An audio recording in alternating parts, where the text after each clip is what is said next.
नमस्कार, आप देख रहे हैं पंजाब केसरी टीवी और मैं हूं पवन शर्मा। आज की बड़ी खबर, उपराज्यपाल का लैंड माफिया के ऊपर प्रहार। 26 जनवरी को उपराज्यपाल ने अपनी स्पीच में कहा था कि गरीबों को छेड़ा नहीं जाएगा और रसूखदारों को बख्शा नहीं जाएगा। तो जम्मू कश्मीर में जिन जिन लोगों ने सरकारी भूमि के ऊपर कब्जा किया हुआ है, उनके ऊपर बुलडोजर चलना शुरू हो गया है। जमीनों को वापस लेने की प्रक्रिया जारी है। अगर कुछ दिनों की बात करें तो 6 जिलों के भीतर ही जम्मू कश्मीर सरकार ने 8,321 कनाल जमीन अभी तक वापस ले ली है।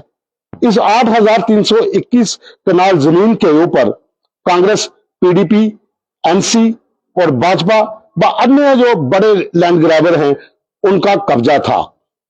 जिला राजौरी से शुरू होकर पुंछ तक बात करें तो वहां पर जो रेवेन्यू की टीमें तैनात की गई हैं, 63 जो तहसीलदार हैं, उनके नेतृत्व में लगभग 4 करोड़ रुपए की जमीन जो है वो वापस ली गई है।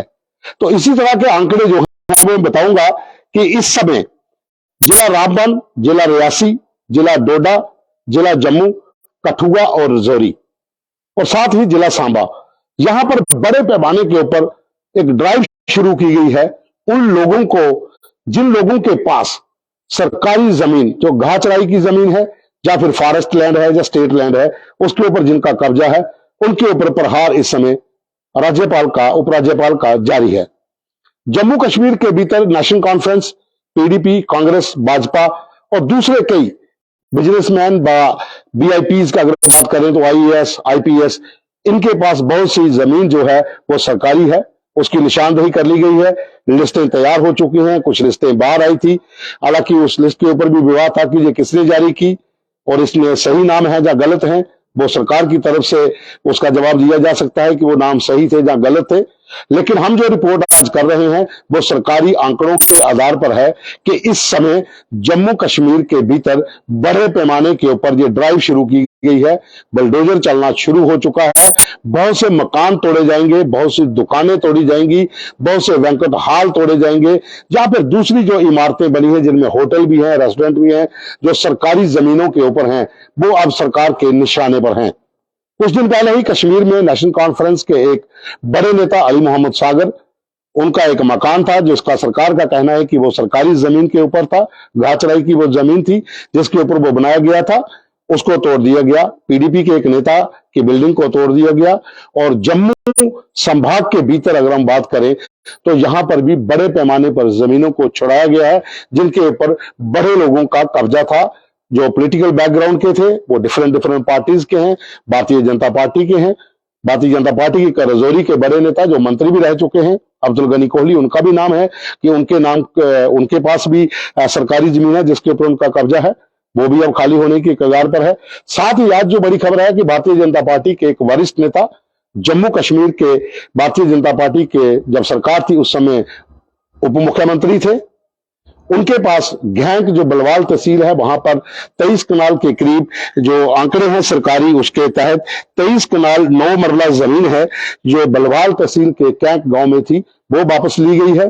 साथ ही एक विधायक है, पूर्व विधायक, उनका नाम है प्रकाश चंद, उनके पास से जमीन वापस ली गई है। एक सत्यदेव सिंह है, उनके पास से भी 6 कनाल के करीब जमीन जो है वो वापस ली गई है। तो बहुत से नाम है लिस्ट के भीतर, वो पॉलिटिकल नाम भी हैं, बिजनेसमैन के नाम भी हैं और साथ में जो ब्यूरोक्रेट्स हैं उनके नाम भी हैं। हालांकि सरकार जो है वो लगातार लिस्टें बना रही है और जो सूत्रों का कहना है कि लगभग 800 से ज्यादा लोग जो हैं वो इसमें शामिल है जिनके पास सरकारी जमीन है। उस 800 में पॉलिटिकल बैकग्राउंड के लोग भी हैं, दूसरे लोग भी हैं, बिजनेसमैन भी हैं।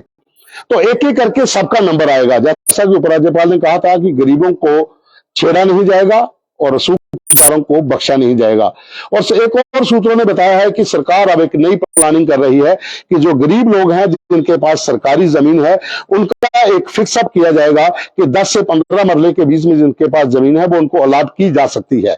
ये सूत्रों का कहना है कि सरकार इसके ऊपर काम कर रही है कि जो बिल्कुल होमलेस है, जिनके पास जगह नहीं है, जिनके पास सरकारी जमीन है और उसकी अगर जमीन ज्यादा है तो वो वापस ली जा सकती है, लेकिन 10 से 15 मरले के बीच जमीन जो होगी उसको वापस वापस ले लिया जाएगा, उसके ऊपर वो अपना घर बना सकते हैं। लेकिन जिन लोगों के पास हजारों की संख्या, हजारों कनालों के हिसाब से जमीनें हैं, यहाँ पर बहुत से ऐसे नाम हैं जो लिस्ट बन रही है जिसमें लगभग 800 लोग बताए जा रहे हैं, उसमें बहुत से लोग ऐसे हैं जिनके पास 500 कनाल से लेकर 1000 कनाल तक की भी जमीन है, उनके नाम भी उस लिस्ट के ऊपर हैं और वो लिस्ट आस्ता आस्ता बाहर आएगी। हालांकि जो उपराज्यपाल प्रशासन है उसने जो टीमें गठित की गई हैं, जिसमें डीसी स्तर के अधिकारी हैं, साथ में रेवेन्यू के लोग जो हैं वो डिप्यूट किए गए हैं, वो पैमाइश जारी है, वो हर जिले के भीतर जमीन का आंकलन कर रहे हैं और उसके बाद एक लिस्ट बन रही है और उसी लिस्ट के आधार पर वो जो काम है वो जारी है।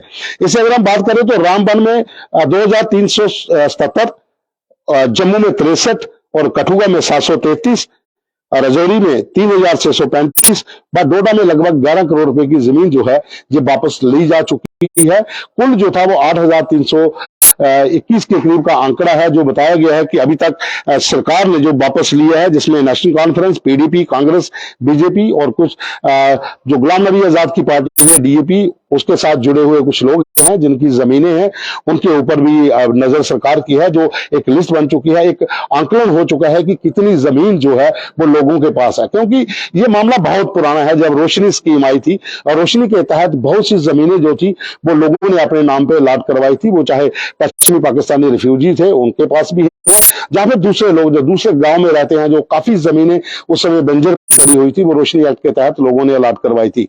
लेकिन उसके बीच बीच में रसूखदार व पॉलिटिकल लोगों ने बड़े पैमाने के ऊपर जमीनों को अपने नाम करवाया था रोशनी एक्ट के तहत। वो रोशनी एक्ट जो था वो इस समय, वो रोशनी जो योजना है, रोशनी स्कीम जो है वो उसके ऊपर इस समय खतरे की घंटी है और माना जा रहा है कि जितनी भी बड़े पैमाने पर जमीनें हैं वो सब वापस ली जाएंगी। जो बड़ी इमारतें बनी हुई हैं वो तोड़ी जाएंगी और कुछ ऐसी जमीनें हैं जिनके पास, जिन लोगों के पास उसका कोई रिकॉर्ड भी नहीं है।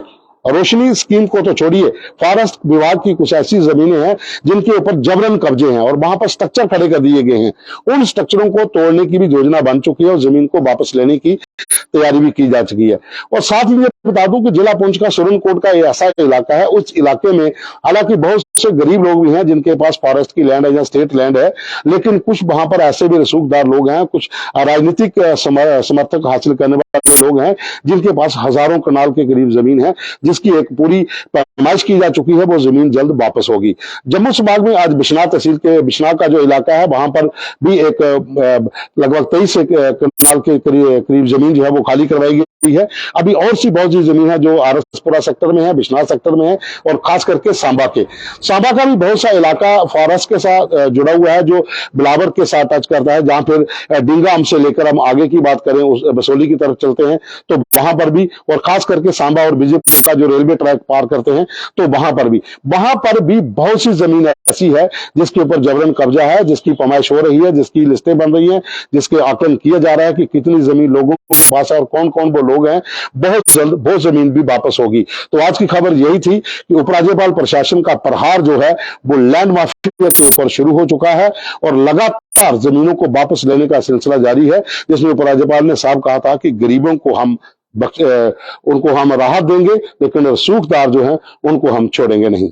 आज के लिए बस इतना ही। धन्यवाद।